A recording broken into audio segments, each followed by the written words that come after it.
பிள்ளைங்களா வணக்கம். உங்கள் சத்தியம்மா. வீட்டுக்குள்ளார நம்மளுக்கு அதிர்ஷ்டத்தையும் செல்வத்தையும் கொண்டு வரும் சில உயிரினங்கள் இருக்குது அப்படின்னு சொல்கிறாங்க. என்னென்னு பார்த்துடலாங்களா?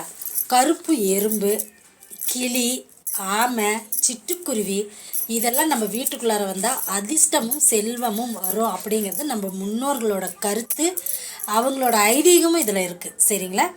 அதே மாதிரி தவளையும் இதுக்குள்ளார கட்டுப்பட்டுருக்கு. இது தவளை வந்தாலும் அதிர்ஷ்டம் அப்படின்னு நிறைய பேர் நினைக்கிறாங்க.